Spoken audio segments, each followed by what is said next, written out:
I'm a big fan of the R&B Money Podcast with Tank and Jay Valentine. I think it's the best old school R&B podcast out there. A strong number 2 is Sean Stockman from Boyz II Men. His podcast is really good. It's really good. Shout out to Sean. But R&B Money was first, so shout out to Jay and Tank.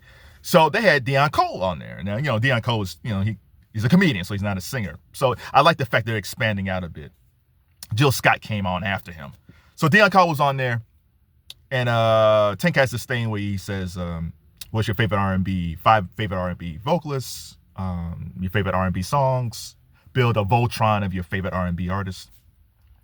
But I'm reacting to Deon Cole's 5 favorite songs of all time. And he said, I'm going to go a little bit different. I mean, I could go Marvin Gaye, but I'm going a different direction. So the first song he mentioned was I Want to Sex You Up by Color Me Bad.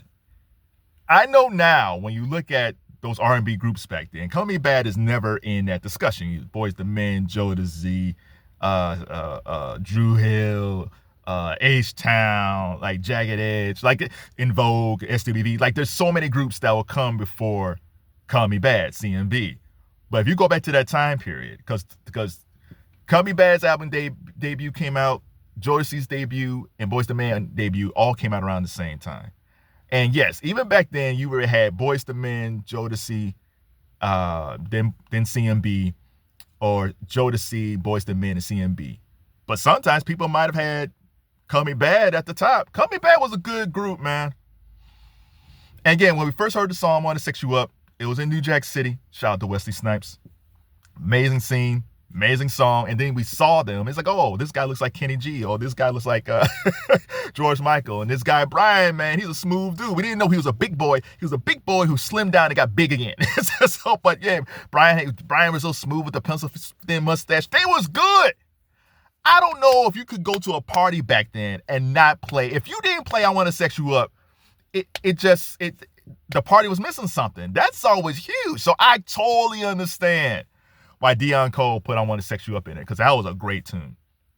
Another song he had in there was Tender Love by the Force MDs.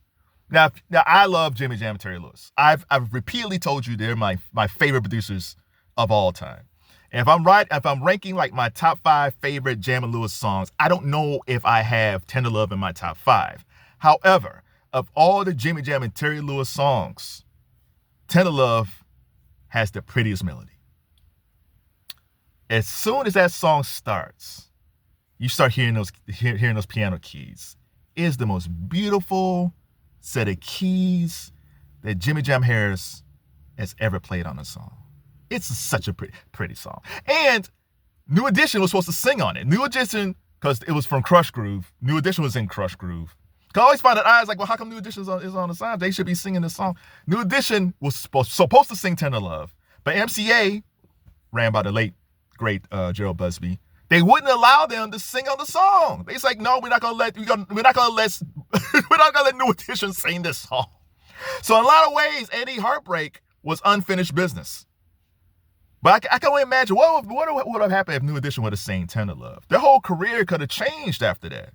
But maybe we wouldn't gotten any Heartbreak, because after Bobby left, they had Count Me Out, and then their career kind of tanked, and then they brought in Johnny Gill, and then they worked with Jimmy Jam, Terry Lewis, and then we ended up with Any Heartbreak, one of the greatest R&B albums of the 80s, and still an amazing album to listen to. So, but Tender Love by the Force MDs, shout out to the Force MDs, they did a wonderful job on that song. So I can see why Deon Cole had Tender Love on it. He had Shai, If I Ever Fall in Love Again. Gen Zers, man. You guys, I wish you guys could understand like how big that song is. Now, Shai came out after Color Me Bad, after Jodeci, after Boyz II Men, and then we started getting these other groups that came up. That song was so amazing because for the longest time, it was just the acapella.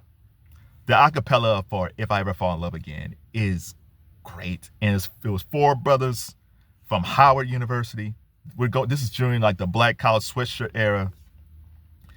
Those vocals was impeccable. And then they had the video come out, and they added a beat underneath it. And there was a girl that I liked back then. I didn't get with her. She didn't know it. She asked me one day, Kevin, because she knew I was in music, what does that song even mean if I ever fall in love again? It's like, I don't know. You want to go out? Oh my God, that song was so amazing. Go pick up Shai's debut album.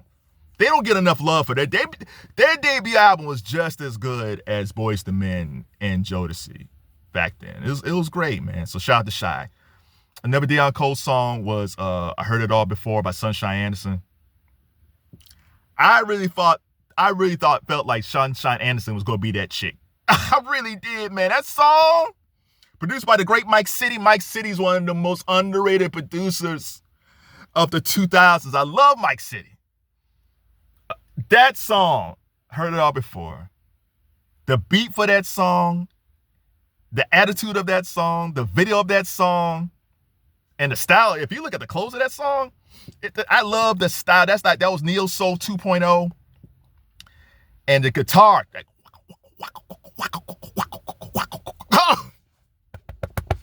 woo! Dun, dun, dun, dun, dun. That song is so good. Shout out to Deon Cole. And the last song he chose was The Night I Fell in Love by Luther Vandross. Not a song I would think about. Now, when Tank asked him his top 5 favorite artists, he said R&B artists. He said Luther Vandross is his number one. He's like, he's my number one. Night I Fell in Love by Luther Vandross is a song I forgot about. And that was in that great time period where Superstar and House is Not a Home and Creeping and all that stuff. I forgot about that song. And I probably wouldn't have that. If I was choosing a Luther Vandross song, I probably wouldn't have that song. Because you have Creeping, Never Too Much, So Amazing, all that stuff. But man, Deon started singing a little bit. Out of key. But he loved that song. So yeah, Luther Vandross was so great. You take a song that was actually popular back then that you forgot about and say, damn it. We really underplay Luther Vandross and his hit making. It's sad because, usually now when people say name your favorite artist at all time, usually like Michael and Prince and people like that. And Luther is kind of not lost in the shuffle, but sometimes you forget. If you never watched the documentary about Luther Vandross, it came out, I think, in 2004. Go watch that documentary on Luther Vandross. I learned so many things about him. I didn't know he had a band called Luther. Before he actually hit with Never Too Much, he actually had a band called Luther. Oh my God. And then the jingle, he had to make money, so he started singing jingles. And that's where that came from. There's nobody today who has a signature sound. There's like, the first thing you think about Luther Vandross, like, never too much, never too much, never too much. I love Luther Vandross.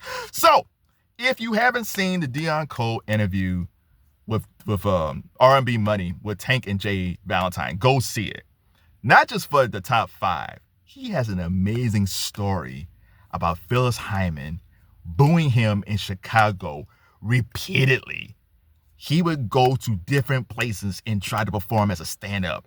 And Phyllis Hyman was there going like, boo! Phyllis Hyman, man. It's ridiculous, but it's true. Shout out to Deon Cole. Shout out to Tank and Jay Valentine, the R&B Money Podcast. Shout out to Sean Stockman and his podcast. If there's any R&B podcast that we should check out that deals with old school R&B, please let us know.